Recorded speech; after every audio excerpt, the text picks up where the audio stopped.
All right, everybody, welcome back to another Nine Pendants video. I am Cole. He is Josh. Today, we're going to be going over new faces and new places who are going to surge. These guys have made the switch to a new team, and they're going to absolutely kill it this next year. Before we start, 94% of you guys are not subscribed. If you are not subscribed, it is a guaranteed fact backed up by lawyers that you are not going to win your fantasy league. So you better subscribe so you can win and give us that 5% commish when you're done. And 100%. I'll start this right off with one of my favorite pitchers who I like watching a lot is MacKenzie Gore. He's a filthy, nasty pitcher. Just got traded to the Rangers, I believe, as of recording this yesterday. And dude has everything. He's been everywhere. It's kind of crazy to me he gets traded as much as he has in his career to San Diego, to Washington, and he's kind of a low-key like ace, if you want to count of it that way. In 159 innings last year, he had 185 strikeouts. So he's a strikeout pitcher. A funny stat is he was 5-15 with a 4 ERA, which is like not absurdly terrible. It's not amazing by any means, but 15 losses, you can just tell he did not have offense behind him. Going to the Rangers, they're not amazing, but they're definitely going to be better than the Nationals were in terms of offense. So he's going to get more run support. Hopefully he can just bring his walks down. That's always been his problem. If his walks can stay low and he can just be who he is, he's going to be a great pitcher. I think that was a great addition by the Rangers, honestly. For sure. That is a really good core that they have. And I mean, if we get a full, another healthy season by DeGrom, that's going to be a nasty little rotation there. And he's really good. His curveball is insane. He's one of the best pitches in the league, I'm pretty sure, off swing and miss rate. And yeah, he's just a good pitcher. And I really think he's going to absolutely ball out next year. Keep the ball in the park. That's his big thing. Limit the home runs. Let's throw some more strikes. And I think he's going to take another elevate. And he's low-key a sleeper AL Cy Young. If he keeps it up, if something happens with Skubal and Gore just elevates once again like he did last year, he's on that radar for sure. That'd be really fun to watch. No, and I think he's gonna be really, really good addition, and that's something that the Rangers needed, is just like kind of a back end piece to that rotation. So I think that's gonna be really, really sick, and it's gonna lead into my first guy, Tobias Meyers. Honestly, Tobias Meyers he was really good on the Brewers, and I think the Mets, I don't want to say the Mets fleeced him because I'm honestly not too sure about the prospects that they got back. I know that they are like 5-tool guys that the Brewers got, but I think giving up Freddie Peralta, who had a really good season last year, and Tobias Meyers, who kind of started showing that as a reliever, he can do it. Like he's really good. He has some nasty stuff.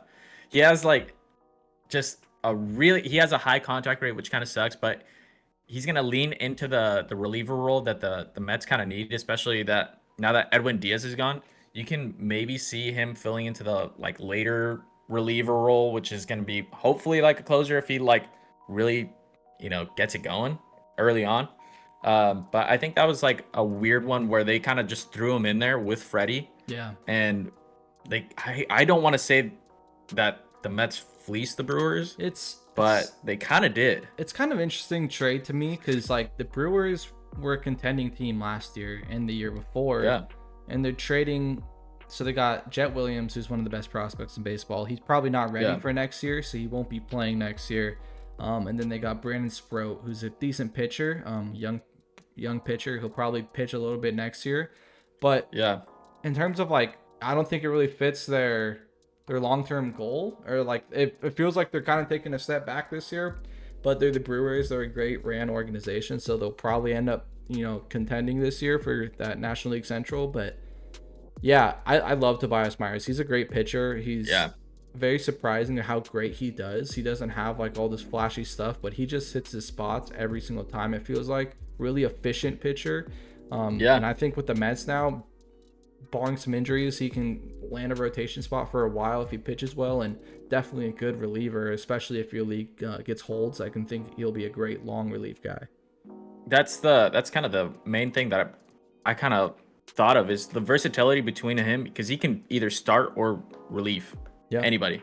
He's really good. So I think he's going to help the Mets. I think the Mets are going to be the contenders for the NL East for sure. For sure.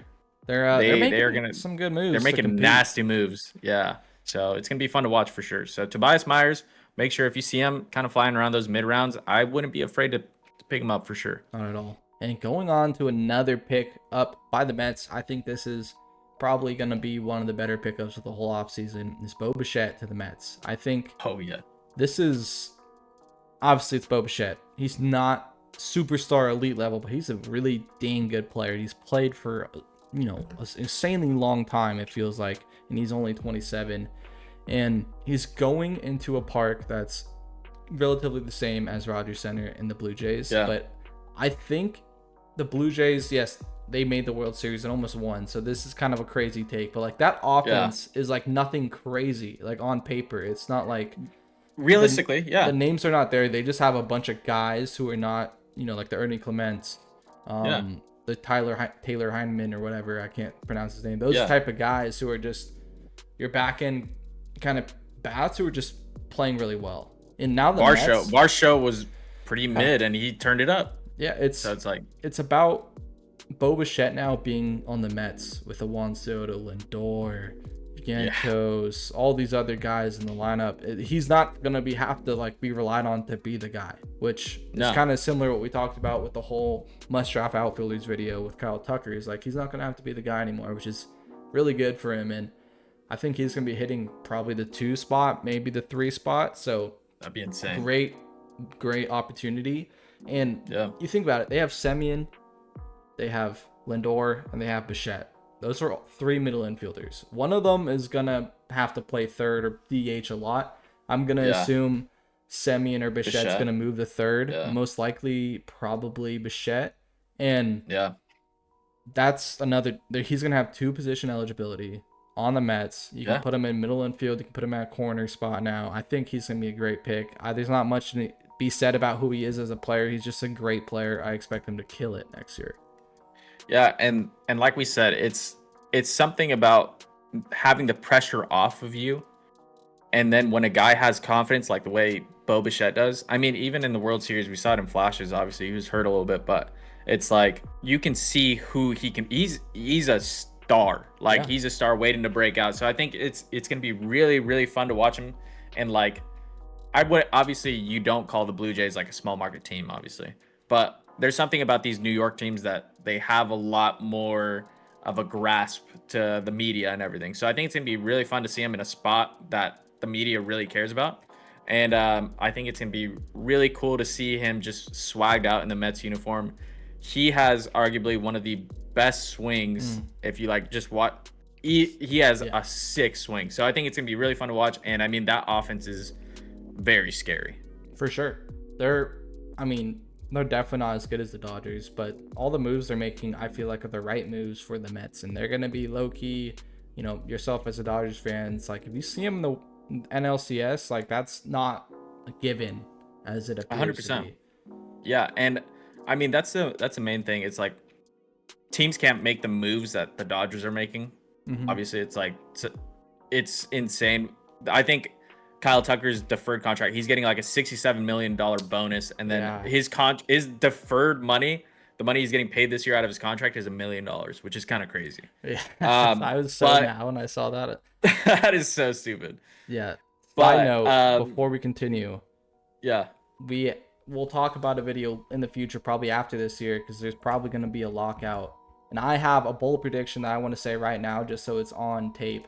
I feel like the salary cap is going to be put into place by these owners, and there's going to be a cap, and the Dodgers are going to have to make those deferred monies be on the books for that year.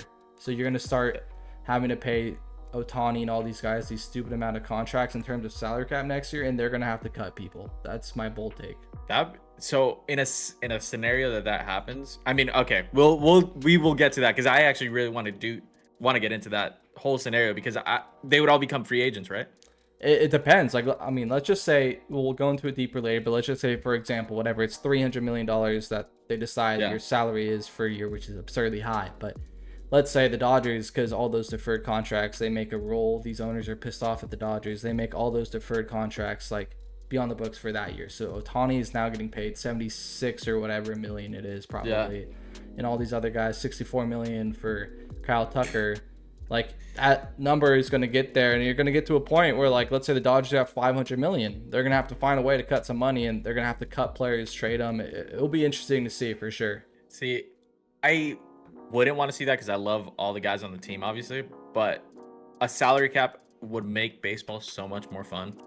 Just because it would be a lot more mitigated in terms of where the money goes and like how all the teams have to spend it, because now you'll be able to be like, okay, why aren't the Pirates spending this much money? But okay, back on track. Yeah, no, I think Bo Bichette is gonna be awesome. Yep, he's gonna be great. And we're gonna go into honestly another NL team that made a really good move this year. Edward Cabrera going to the Cubbies, I think, is really great.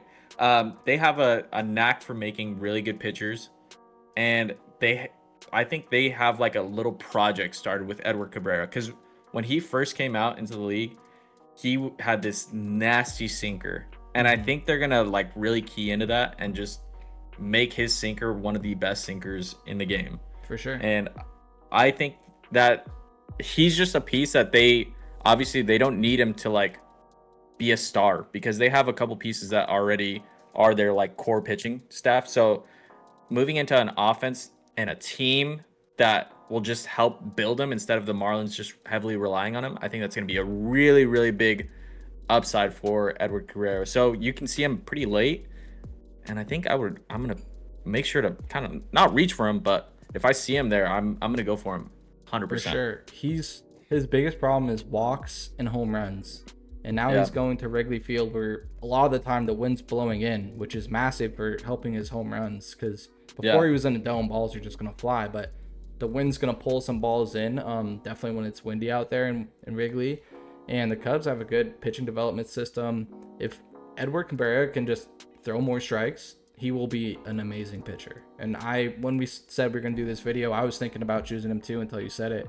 I think, the Cubs are going to make him even better than what he already is. And if he throws some more strikes, kind of, similar to MacKenzie Gore, they're both going to excel. Yeah, 100%. And I mean, really any of these guys that we talked about, they're kind of, obviously Bo Bichette is more so like a early on draft pick, especially now because the team he's on, it's just elite. But a lot of these guys you can kind of find in the mid rounds, even maybe a little later.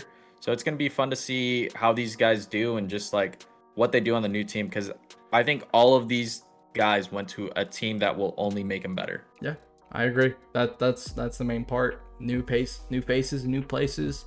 They're going to do great. Let us know if there's someone that made a signing that you really like, that you think is going to be great. It could be one of those international guys coming over. Pete Alonso potentially in the Orioles. There's a bunch of names who've made the switch this year, which is really fun. So let us know who you think will do great. We'll catch you guys in the next video. Subscribe, like, do all that fun stuff. Peace.